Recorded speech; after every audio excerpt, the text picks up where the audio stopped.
it says we're live. It'll take a second to populate. Oh, and I didn't verify how to say your first and last name. That was my foolish mistake. But I'm here with Courage for Democracy, and go ahead and introduce yourself. Tell us about your Yeah, mission and what we can do to help you. absolutely. My name is Kira Havens. I'm a U.S. Air Force veteran, and this work is how I'm serving my country right now. Courage for Democracy is the most recent iteration of the work we've been doing. We have been working on impeachment for just about a year now. Yeah, Liberation Day when the tariffs came into play the first time, we got about 600 people together, and everybody emailed their rep all at the same time and said, "Y'all should impeach this man. He is a tyrant." We provided an article of impeachment on tyranny, and that did get picked up by a representative. And 3 weeks later, they brought it to the House floor as part of their impeachment resolution, and they were going to file that impeachment resolution under what's called Rule 9. And Rule 9 gives Congress, any member of Congress of the House, permission to raise a question of privilege. And that means that any member of the House can make an impeachment resolution, bring an impeachment resolution to the floor, and force a vote on it and put people on the record. Um, when that all happened, we were really excited because it only took about 3 weeks from that first email to when that Wow. article made it to the floor. So we knew from like firsthand experience that Congress could move really fast if they wanted to. And then what happened was Democratic leadership yelled at that member of Congress so hard that he pulled the articles. They went to the Judiciary Committee, and nobody has voted on them since. So for the past year, we have been pushing what is theoretically our opposition party to take some action here and impeach the Yeah. president and all his enablers. And they haven't really moved on that. We're seeing more articles of impeachment, but they all get referred to the judiciary. They don't get put to a vote. And so where Courage for Democracy was born was we said, well, if these folks aren't going to do it, if they're not going to do their job, then we're going to have to find people that will. And so Courage for Democracy now has 125 pro-impeachment candidates. They are pro-democracy, they are anti-corruption, anti-authoritarian, anti-oligarch, all things that should be a real easy bar for people to get over, right? But these times we got to say them out loud. Oh man. And yeah, we've organized them all by state, and these are the people that are going to be fighting for accountability and for you in this next election. Oh, that's so fantastic. And I'm so excited about the organization. As I said, I managed one of my readers and listeners got me in touch with Chris Bennett in California, Yeah. and everybody on my site loved him. I mean, we're just like awesome. And I've been working really hard to interview as many candidates as possible. Francesca Hong, who's running for governor in Wisconsin, and Emily Berge and Ginger Murray. And what's been really exciting about it is all these candidates, the ones that are willing to come and talk to me and answer some hard questions. I mean, I don't ask hard questions. I'm just a dad, but these are questions guys like, Schumer and our kind of establishment Democrats just refuse to have those conversations. Hmm. So let me Correct. just, before we go any further, I would just offer you my platform. Any of these candidates that please put them in touch with me. I will interview them at any time at their disposal from now Absolutely. until the midterms. I want all of them on here. And there are growing, I'm putting pressure on more subscribers and creators, more creators on Substack to interview candidates because we know the legacy media is not going to cover these This is wonderful true. candidates that actually represent us. It's all owned. And so I think we can get visibility. I do feel it growing. But yes, I am your research, please. And it's just, and what's been so frustrating too is watching what should be, you said, theoretically our opposition party. Yet somehow every single time there's a Republican vote, we get one or two Democrat defectors that allow these votes to go through. And I always go back to the fact that in 2020 we gave the Democrats all the power they needed to stop this. This is They correct. had the House, they had the Senate, they had the presidency. And so I'm done listening to them. And so this idea of putting in representatives that work for us is something I am, yeah, every ounce of my power goes to you. So thank you for what you're doing. Truly appreciate it. Well, and what you're doing is really unique. One of the things that we've been super surprised about is that nobody covers primaries, and Oh, primaries is where you get to choose the menu, right? I'm stealing this analogy from somebody, but you get to choose the menu for your general election. That's where you order your meal. But there is no visibility for most of these candidates. And I'm really glad that you talked to Chris Bennett because he's a great example of oh, what happens fantastic. when you have folks that are actually showing up for the fight. So he is running in California 3. And the previous incumbent there, Rep. Kiley, has switched his party from Republican to Independent. And he is not seeking re-election against Chris Bennett. He has decided to kind of move over into a neighboring district, California 6. But joke's on him because we also have a courage candidate there, Tyler Vandenberg. So Nice. the goal here, right, is to put all of these candidates in touch with one another so that they know they're not doing this alone. Isolation is just a killer, man. And the truth Yes. is that there are there are a ton of us who want to step in and have a functional democracy, like a democracy where when you talk to a representative, they show up and say, "Thank you for talking to me. I'm going to do something about it." Right? It's a Yeah. wild dream for those of us in the United States, but something that we are working towards. And it does take this type of visibility early on and often. And it takes a sort of courage from the constituency and the voters to say, you know what, I'm going to take a chance on this. I'm going to follow this new guy and see where he goes. Absolutely, and what you said is so critical, and it's by design that nobody covers the primaries. Emily Berge is running in my district, and the Washington Democrats told her not to run, and yet Yeah, she is out canvassing the state. And when you have multiple candidates who are out talking to the people in that district, you're getting them excited about the primaries. This is how you win, and this is how you create visibility for multiple other candidates that can then run for down the ballot offices that are also critical. And we have come to the conclusion, me and my thought tank here on Substack. I mean, we've seen how the Republicans, they start at school board level sure. and they use that, the power of that office, which doesn't pay very much. And we've seen that, like talking with Francesca Hong running for governor, she's currently a state representative. She's like, I have to take a second job because I can't get paid enough. So we have Yep. all these people that are in very, very important roles politically that aren't making enough to survive. And of course, then, okay, that's been taken advantage of by nefarious systems that then can buy these candidates, early on. And just we have to rethink this whole structure. But yeah, we need to be unapologetic. There is nothing wrong with running in a primary and giving the people in your district the ability to choose who represents them. And too long, Washington, D.C. has put their finger on the primary with their offensive statements like electability, which is just racist or misogynistic half the time. And Yeah. and then they push through a candidate like that they claim is electable, who then loses. And then they always turn around and blame us again. Well, So this I guess I'm this is giving you a the lot to cycle, respond to. right? What's that? No, I mean, I think it's really important to call out this cycle, and I'll just say, one there is a lot of fear from people who are so desperate for something better, right? But the system is set up so that it is very difficult to achieve that. And what ends up happening is, people get afraid that they can't take on the incumbent, and then they start, saying, "Well, you should drop out," right? Just kind of like what was Yeah. said to Francesca Hung. Um, we have two courage candidates in New Jersey 6. They're running against an incumbent named Frank Pallone. And the constituency there, this is one of the primary concerns of that constituency. They really want to replace Pallone, but they're afraid having two people will distract that vote. And my response to them is, who should drop out of that race is Pallone. No one likes you, right?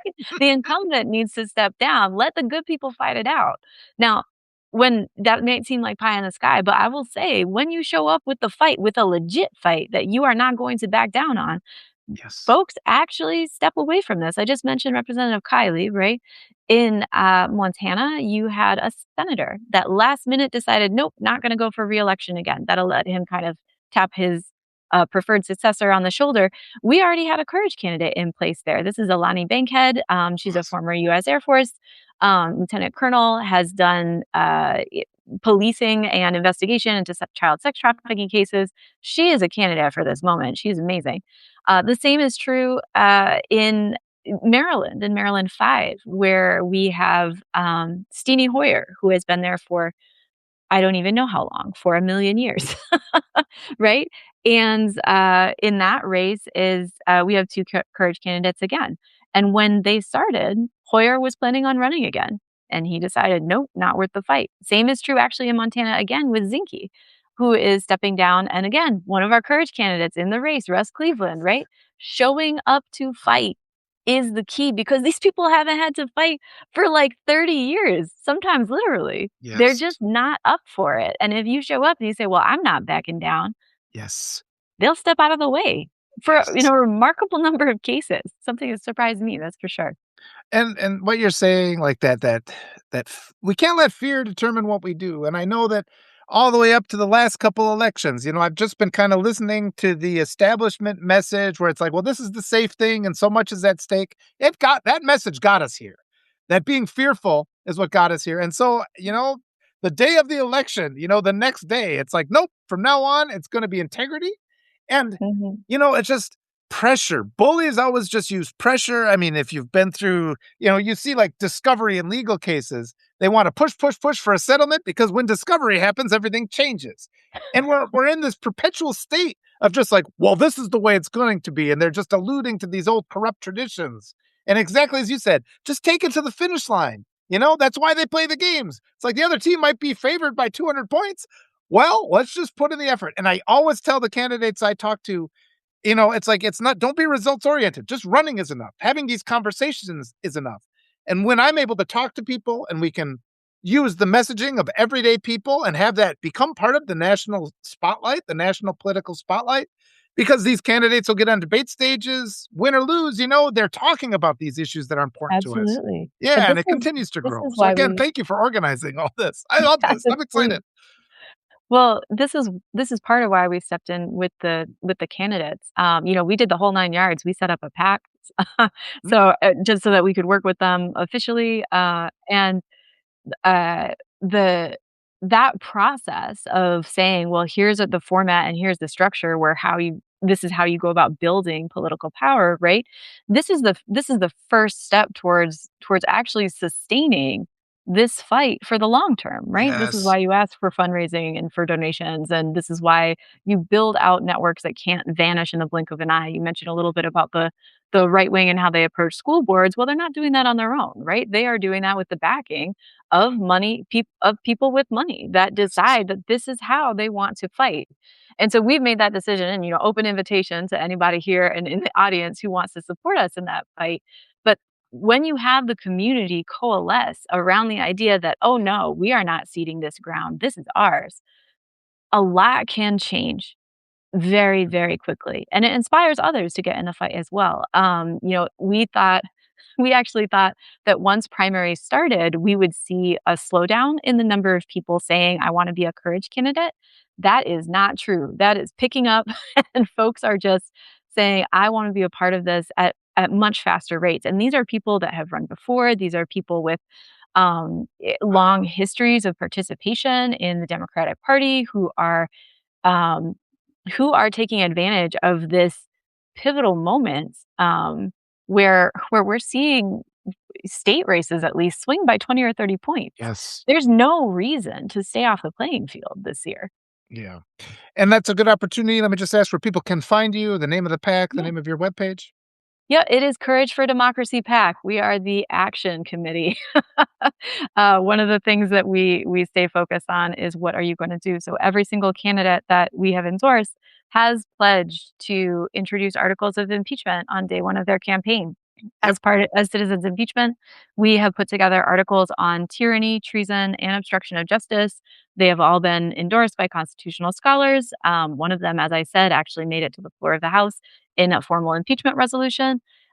These are legit and they are tools that Congress could use right now if they wanted to. And we spent 11 months asking them if they want to use them.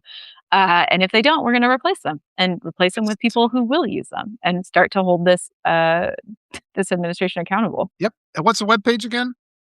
That is couragefordemocracy.com for the candidates, and it's citizensimpeachment.com for all of your impeachment related inquiries. Perfect. Mhm. And what And you're you saying, guys oh, go ahead. I was just gonna say, everybody can write their own article. I am not a formal like a lawyer by training. I'm a scientist. But articles of impeachment, everybody can write them. And there are 3,000 different anti-democratic actions that you can pull from to write these articles. Write your own, post it on Facebook, say ask your representative to pick it up. They can do it at any time. Oh, and what you're saying is something we've been talking about, my friends here. Like, there's never really been this humanitarian movement. And like, because people keep underestimating what the right's doing. It's like it took a lot of money to write Project Absolutely. 2025, and there's lawyers obviously sitting in rooms somewhere. Well, we need to create a counter to that.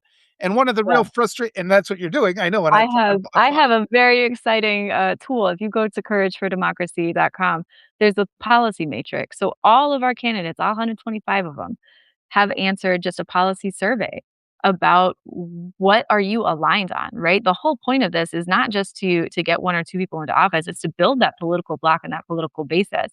And so we have folks, we go through, economic measures, right? Should we continue to have money in politics? Yes or no? Do you want to overturn Citizens United? And since the whole theme of this work is courage, there's not a taboo. There's nothing that is too much to ask, right? If you want that better future, you are going to have to dream about that better future right off the bat. So we have put it all on the table. Check out the policy matrix. You're making me feel just kind of relief right now because it's been like, oh, it's nice hearing somebody else kind of finish my thoughts before I even get to my ass. Beautiful, So beautiful. I appreciate that. And one of the things we've been talking about is just the complete failure of the current crop of Democrats to organize their messaging. Mm, It was came up the other day. It's like mhm. it's not even common knowledge that they've tried to get the TSA funded like 8 straight times. People don't even know. 11 now. Was Yep, it 11? See, that's yep, that's an example. They're so bad at it. And I've been saying things like, quit even talking about taxing billionaires. Just stop giving them free money, like end billionaire welfare. And I've started to say these things and have the candidates I've talked to where they start picking it up. I say, let's yep. stop teaching US history like it's the redacted Epstein files. And then maybe when we'll do that, we'll start to see that a lot of these institutions we revere are inherently corrupt because we're not telling the truth about them.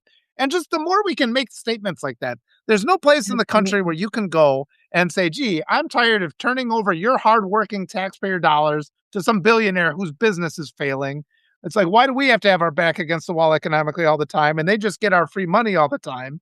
Yep. But just like the structure is so established so that people just are resigned to not have a government that works for them. And I think this is the Oh. language that helps change that. Well, absolutely. I'm glad you brought up the messaging too. I think there is certainly an element where Democrats continue business as usual, and I say this as someone who has had meetings with staffers who say, "Nope, we're going to continue our business as usual," with the thought that it will actually make a difference, that somehow by putting the appropriations into place, that this administration will respect the appropriations, even though all the evidence is to the contrary, right? Where we're just yoinking duly appropriated funds from basically everywhere at every time and illegally firing people. Um, what we have seen and what I'm really like remarkably encouraged by is that when we use language that sticks, the Democrats pick it up. When ICE invaded Chicago, when they invaded Minneapolis, we started saying this is a paramilitary force. This is a paramilitary force deployed over and above the objections of state officials charged with the safety and security of these states, and this is treason. And they picked up the bit about the paramilitary force coming after American citizens and being deployed to American cities. That is how it is being described, Mhm. right? Another thing that we talk about is that impeachment is how the Constitution says no kings. You cannot say no kings. You cannot ask for the king not to be there if you're not willing to remove the king from office. And that starts with impeachment. It's Yeah. a real simple demand that anybody going to one of these protests can make this weekend. Connect the dots. Sure, you don't want a king. You're going to have to take action to get there. And Yeah. that means impeachment. This is part of the reason why we stand very firmly on the fact that this is not a partisan approach. This is not a partisan activity here. Impeachment is written down in the Constitution as the remedy for an official that is unfit for their job. Uh, if you have a US official that is violating the Constitution and abusing their power, the remedy is impeachment. Full stop. And if you, as an elected representative, raise your hand to support and defend the Constitution against all enemies, foreign and domestic, as did many other members of the federal government and service members, right? Impeachment is how you make that happen. You're one of 435 people that can start that process. That is your power. and you Yeah. can use it at any time. Yeah. And so much of what's going on right now is clearly a consequence of the American public being browbeaten into believing they don't have power. And I never really honestly, these last 2 years have showed me that, yes, it is government by the consent of the governed. We do have this power. We've seen these examples bit by bit, though, and the media doesn't help us here, though, and they're not picking up it to the extent that we need, and that's why we're seeing this mass exodus to platforms like Substack, where new media is growing up because people are tired of hearing those same things. But I'm finding it is just this massive effort to come up with these new phrasings, these new things that we need to be talking about because we're kind of conditioned to do things the old way. One of the great creators here on Substack is Ellie Leonard, and she's been one of the primary people digging into the Epstein files. And Mhm. I mean, just which is showing us a level of corruption that a decent human being can't even imagine. Yeah. The truth of what's out there. And again, it's like, how are we even? They have not arrested any of them, and that goes back several administrations, honestly. And it's just Absolutely. like the level of corruption of just so many that are out there. We're talking about child rapists, and I think we need to just say these words Yeah. because it's like if your neighbor, I think we can believe that our neighbor will stand up and stop a child rapist, and it's We've seen it actually. yeah, One of the talks that I do is just about lobbying, and one of the questions I get all the time is, what if my representative is a Republican?" And and the answer there is, "Well, very sorry, they swore the same oath that all of their other, colleagues did, and they don't get to choose whether or not they uphold that oath. They have to. They're obligated. That is the yeah, oath that they took." And and when it push comes to shove, especially around something like Epstein that does actually cross all of the party lines and unites the entirety of the United States, they fold. They fold like a cheap deck of cards. mm, The Epstein Files Transparency Act, yeah, it took a little bit to get that out of committee. It required one Republican, or well, I guess three, yeah, to stand up and say, you know what, this is wrong. I'm going to take this forward with the discharge petition. But as soon as that vote was forced, as soon as that piece of legislation was yeah, extracted from the committee and forced on the floor of the House, that passed by 427 to 1. There is one guy in Louisiana who is like, nah, we don't need to deal with this, right? But everybody else voted for it because they cannot withstand that pressure, and it requires a vote to force them. So, right now, there are 2 impeachment resolutions in committee for Attorney General Bondi. There's 2 of them because they don't talk to each other and they don't work together. They are both sitting in committee and they are both going to die there if the co-sponsors do not take these articles out and force a vote on them. But if they force a vote on them, they are forcing a vote with the same group of people that nearly unanimously voted for the Epstein mhm, File Transparency Act. And somehow these dots are extremely difficult for these people to connect. They don't think through the fact that we have already demonstrated a willingness to move in support of a full and transparent investigation of this heinous crime and criminals and everybody associated with them, and that they could use that as leverage to uh, to not only address the specific source of this obstruction of justice, but also to make it a referendum on the boss that is demanding this obstruction. So one of that's obstruction of justice is one of our articles of impeachment as well. We wrote it back in October. It took Congress another, 6 months to actually get to theirs and file theirs. But this is a place where we could all show up and say, mhm, "Hey, we need to address this. Impeach Pam Bondi now. This is unacceptable. She spent 100 days in violation of federal law. The entirety of the United States is in opposition to this." It's not it's kind of it's not just like the expedient thing to do. It's not just like the moral thing to do. It's actually the popular thing to do. And we just need someone with a spine to do the popular thing. yeah. Yeah, That's fascinating, though. I've read so many things about how popularity really doesn't dictate a lot of what our current form of government does, and because it's not responsive. Yeah, oh, yeah, and boy, I you got my head spinning in a really good way, and I hope we have from now until the midterms 100 more talks, and all you bring in all these other I can bring in more people, but just like the rousing the people. And I get so many people that write to me, "What can I do?" And it's not, it's not, and everything we get out of the establishment Democrats is, just wait till the midterms. We need to do things today. We need to do things. You're Oh, doing yeah. things today. I Would you applaud you like for a that. list? Yes, I would. I was getting to that. Please, a list, please. Awesome.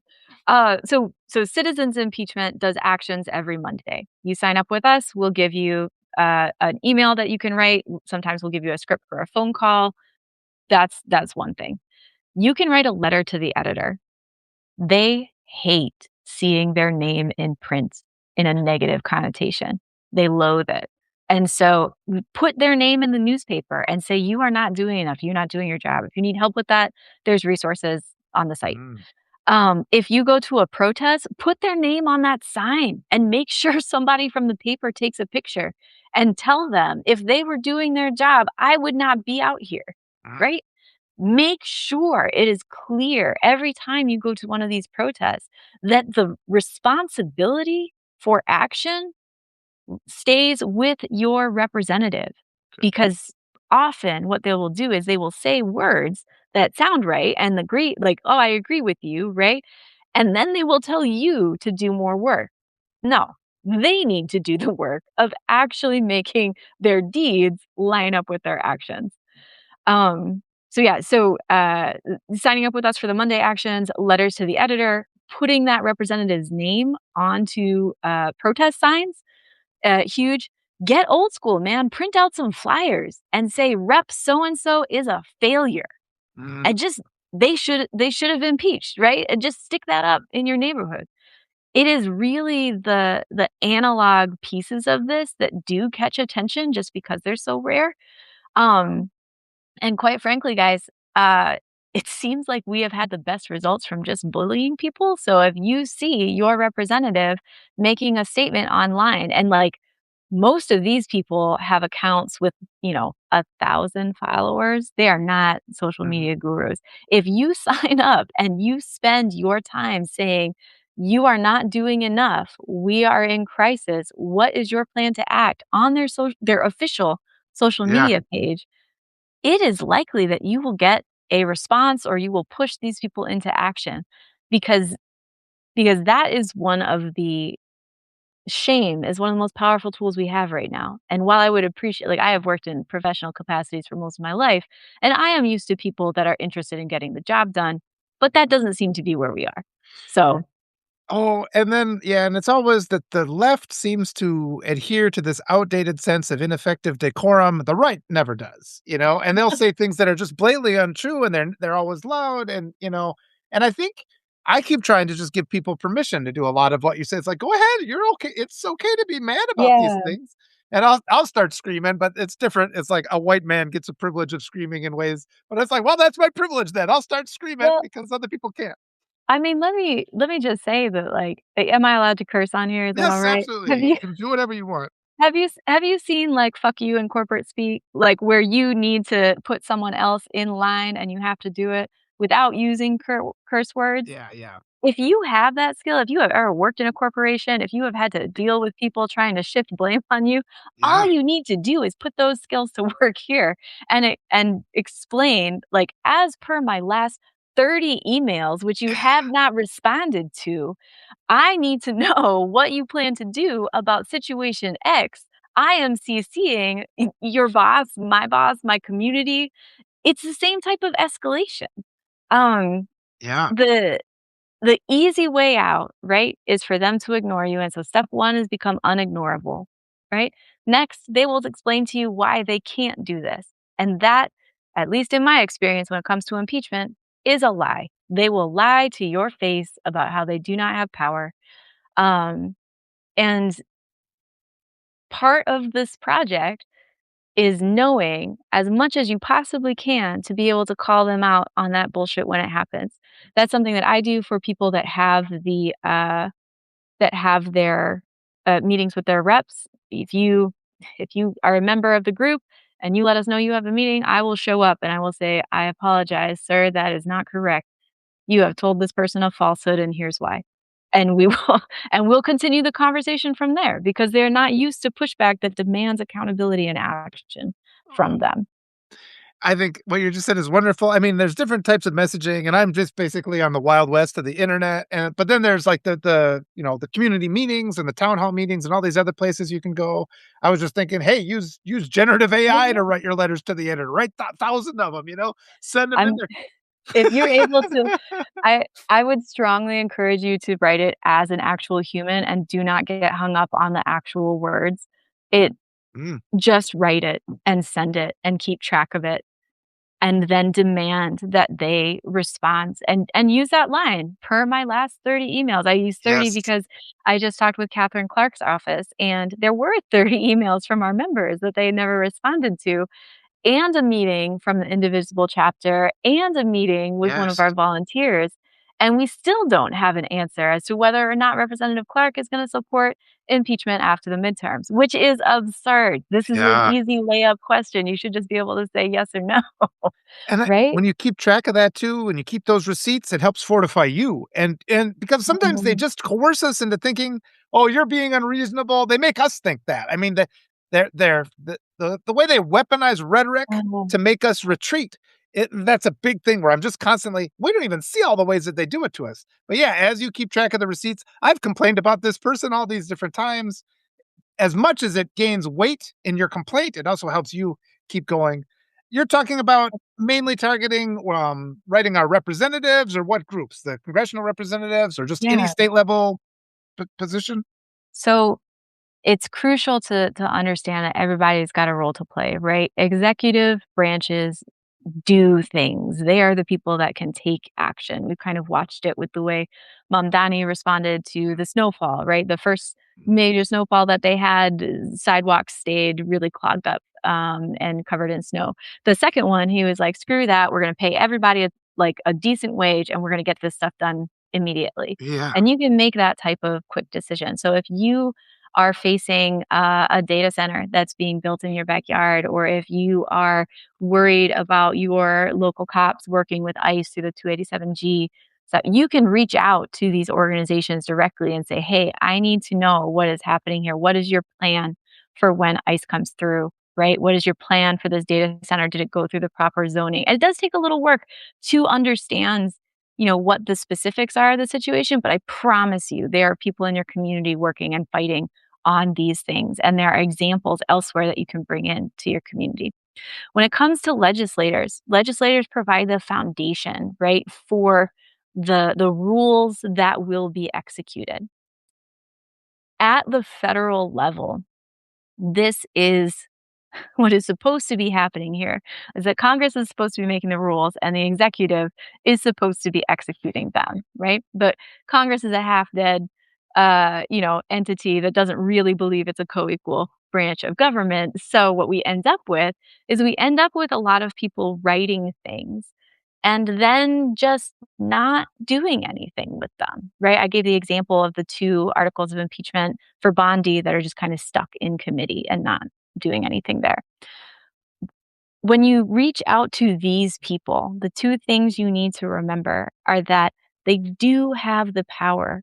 These are some of the most powerful people in the world. If they wanted to do a thing, they would find a way to do it, right?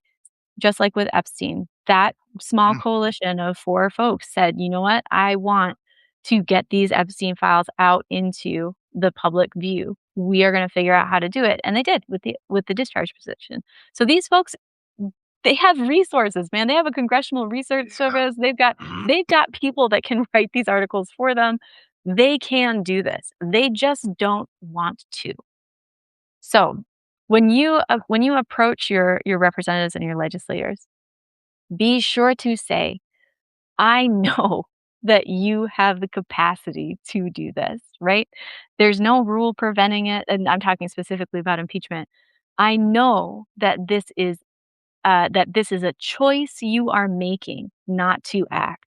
And then the second thing you have to do is you have to tie it back to your power as a constituent.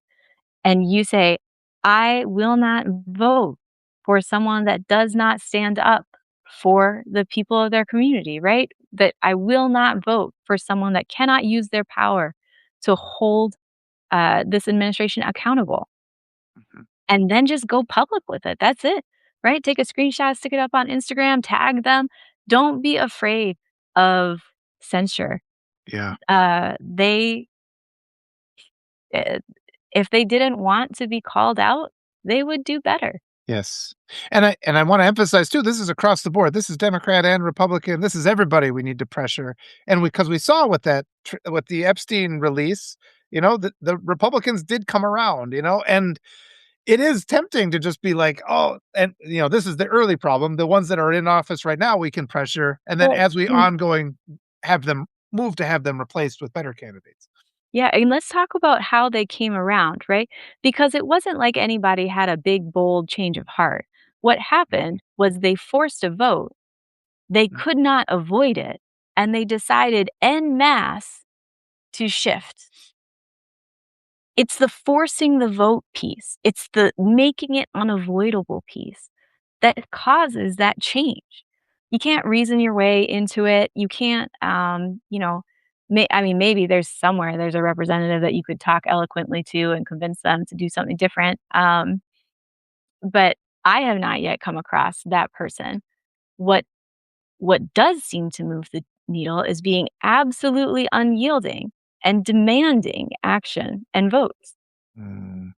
I it's so important, the dynamic of what we're discussing here, 'cause a lot of it is running counter to just the mainstream messaging that comes out of the establishment Democrats as much as it does the Republicans, and, uh, and this is why, because my approach to this, while you were out organizing all this wonderful stuff that you've been doing, I'm just like, "I'm just gonna go interview primary candidates with the hope that Mm, I could say some of very the good. things that worry me, and that then they get on a debate stage and start talking about those things a little bit more."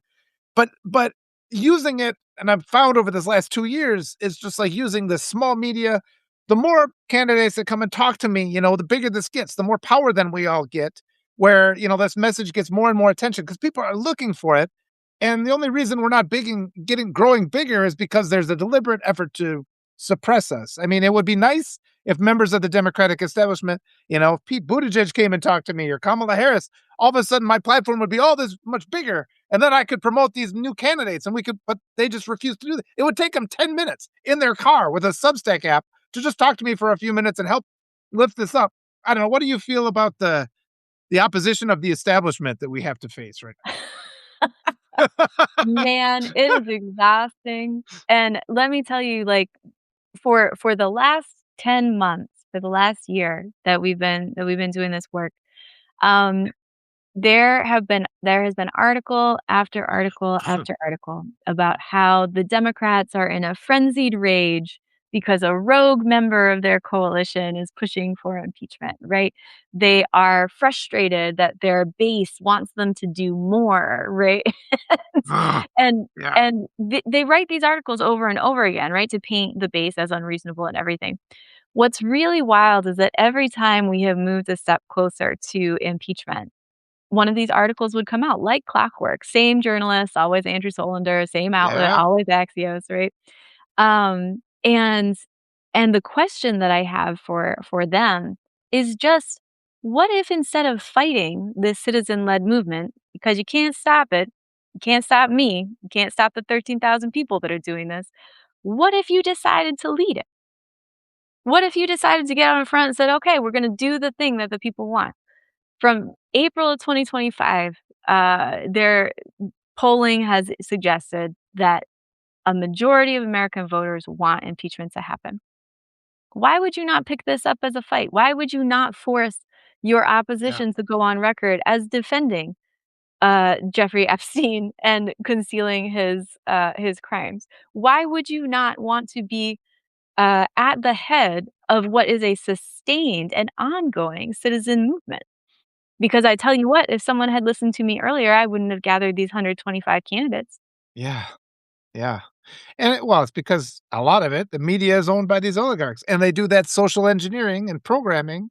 People are waking up to it. And the example I always use is when a commercial comes on the radio or the television, our brains just shut off, right? Because we know that we're getting to that level with oligarch-owned media where we just kinda shut off. Still, though, like the comments, all the bot comments we get, but just the pressure to make us stop, and every now and then we do get these moments where we push through.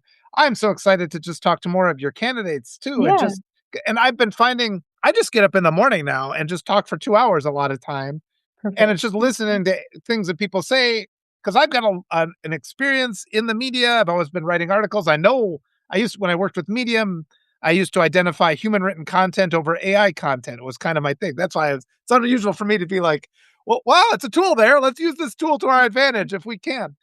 But, yeah, the what I'm finding is we just have to get that message out there and just the overwhelming effort because all the money, it wants to maintain the status quo system, and we do have to make this deliberate effort to fight the messaging battle because bit by bit, and I'm seeing them, they're coming, more people are coming, and they're awakening, and it's just sorta like the membrane of deceit is becoming transparent, and I'm feeling like all we have to do is reach forward and touch it and it'll rip away and then we'll have this moment of realization. But yeah, it's people like you doing all this work that make that possible. Well, I mean, I hope everyone listening knows that it takes all the lanes, right? It takes all of the folks. We do need another media arm, and we do need a new, political union to support these new candidates, and we do actually need folks that are doing, your everyday letter writing and phone calls, and especially if those folks gather together their people to do this every, week, come together. You don't all need to show up at the same time. It's actually harder to manage, many little individual actions because they keep showing up. And, just as a fun thought experiment, right? Say you wanted to call every 15 minutes about impeachment. If you wanted to do that during a work week, you'd just need 160 people. And you just need everybody to pick a time slot once. And then maybe you only wanted to do it for 1 week. That's fine. Find somebody to take your time slot. And if we were organizing that type of collective action, which is, I'm not saying 150 people is a small number, but it's an achievable number. And if we were able to construct that, you would have offices that couldn't do anything but answer the phone about impeachment for weeks. And these are people that just want to do their job, which they do not see as handling the democratic crisis that we are in. And if nothing else, it stops them from doing just heinous acts because they're busy, like Yeah. answering those phone calls. One of the thing that's clear is that what we're facing right now is not just the guy in the office. In fact, I think he got put there. We've got a very big structure of corruption we have to dismantle. So, I mean, what you're building right now, I mean, you have plans for this to continue ongoing beyond this election and then to work on Yeah. all those other, offices down the ballot? Yeah, so this is, in order for us to continue, in order for us to sustain ourselves, we need support, and we need support from grassroots folks because the establishment is not going to help us out in anchoring this movement, right? But we have already started to build out a pipeline. We have a code of ethics at Courage for Democracy, and that code of ethics begins basically with I believe my constituents are people, and I believe that I am obligated to be responsive to them. So again, low bar. Everybody should be able to get over this, but we felt it was necessary to write this explicitly at this point in time. Yes. And we've adapted this code of ethics for, we're in the process of adapting it for state level candidates. We don't have the resources right now to work with state level candidates. We're limited to federal folks, but there are people at the state level that want to participate in this movement and want to be able to say, "I am here for responsive government." So we're building out that opportunity there. And you're totally right about the the executive branch in and of itself, right? Yeah, sure, we need to get rid of that guy, right? And all the folks that are enabling him. But what we actually need is a functional Congress as a co-equal branch of government. And in order to do that, we are going to have to be in this for at least 6 years. If we want to be able to get to truly having a shot at replacing the Senate in a meaningful way, we are going to have to be around for the long haul. So I am actively working to build that coalition of folks willing to support this work now and in the future. But we are absolutely here through the midterms, and if we can find that support, we will be here for the foreseeable future. Are you having any elected candidates join in yet, or is it still entirely guys running for primaries right now? Yeah, so Our very first, the first person with the potential to be in office is Ana Lulia Meija, who ran in New Jersey 11 for the vacated governor's seat, or vacated House seat. Mickey Sherrill is not the governor. Her team came to us to say they wanted to be a courage candidate right before the primary. That primary, of course, was really contentious, and she won by maybe 1,000 votes. And her election is coming up, and so this is going to be the first real test of this work. You know, will she get into office? One, and when she is in office, will she use her power as pledged? Mm. So this is that's kind of the first step for us. Our next round of primaries, we've done Arkansas, Texas, Illinois, and North Carolina, and we have 8 candidates going through to the general. 2 that won their primaries outright, 5 that were uncontested because Democrats just don't fight in a lot of Yeah. areas, and then 2 that are in runoffs in Texas. And you can find I'll give you a press release. We'll share all those names and everything. Excellent. Um, and then the next round, we're gonna see folks in Indiana and Georgia and Louisiana. And in June, that's when the big primaries are. So Okay. Yes. I think it's so important what you're saying too, and just this idea of just respecting the rights of all human beings needs to be fundamental to our form of government, and it just yeah. is that not been the case? Well, obviously, because all of our founding fathers owned human beings as property. That's kind of a problem, and it's something that needs to be addressed at some point. So I'm glad we're taking steps in that direction. But it's also critical this ongoing interest in our government. We can't just celebrate Democrats getting elected. It has to be the right kind of Democrats, like you said, the ones willing to use their power and Well, and we have a couple independents too. I don't care us- what your label is as oh, long as you are willing to actually, do what you're uphold the oath that you swear when you step into office, right? Um, we even had one Republican for a minute. She was running in North Carolina 14. Her name is Kate Barr, and she was running as a Republican because her district had been gerrymandered into oblivion, and that was the only way that she thought she would be able to get her voice heard, so that's what she chose to do. At the end of the day, they're all just labels, right? You should have the yeah, integrity to actually make good judgments about what policies to pursue, not simply just, toe the party line all the time. yeah. And have you talked with Leaders We Deserve at all? That organization? We haven't actually, not yet. We have a little bit of crossover with Justice Democrats. We share Okay. several candidates. We have a number of, candidates in the Track APAC where they pledged not to take APAC money. But Leaders We Deserve, we haven't connected with yet. Would Um, love. okay. Well, I'll see what I haven't talked with them yet either, but I know a couple people that might be able to. Emily Berge Yeah. is the candidate I know the best. I don't know if you've contacted her. Yeah, so it's a different process for gubernatorial candidates, right? Because She's they're Congress. Francesca oh, Hong was governor, and Emily Berge was Congress.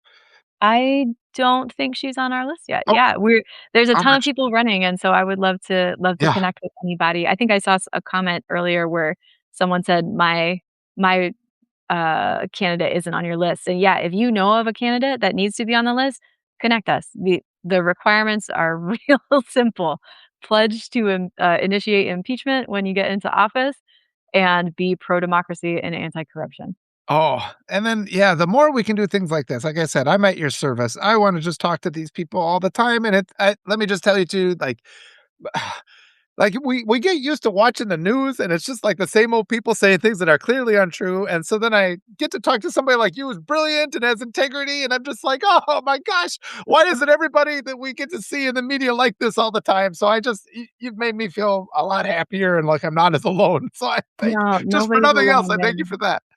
Thank you. We're all fighting in this together and can't say enough about how impeachment is just the first step. Like really we think of it as a yes and kind of thing, right? Yeah, we need to get this piece of the puzzle done, but we also, as you said, need to build out that policy, that huge policy matrix. We need to paint that vision of the future for those of us who are going to like be living in the future. There's going to be an after this and we got to get to it somehow. So Yeah, and I'm finding it's such a moment of joy to have multiple candidates, being able to talk with them and just kind of have real discussions that aren't really controlled. It's like we're not kids. We're not in 3rd grade anymore, right? We don't need a moderator. We can have conversations like adults about what kind of future we want. And again, we've Absolutely. submitted to this kind of system where we just are silenced. So Yep. bit by bit. Let me go through it one more time. We got a couple minutes left, but yeah, give us your web pages where people can find you and summarize real quick so that people can come Yep. support you. Yeah, thank you so much. That's, couragefordemocracy.com. That's where all of the candidates are. That's where you can see our policy matrix. That's where you can meet Pancake, the blind dog with 3 legs that has just all the fight. He's our mascot. And Well, then if you wanna get involved in the impeachment fight specifically, come to citizensimpeachment.com. That's where you can sign up for Monday morning actions, and that's where we tell you stories about your feckless congressional people. And how they could be doing so much more.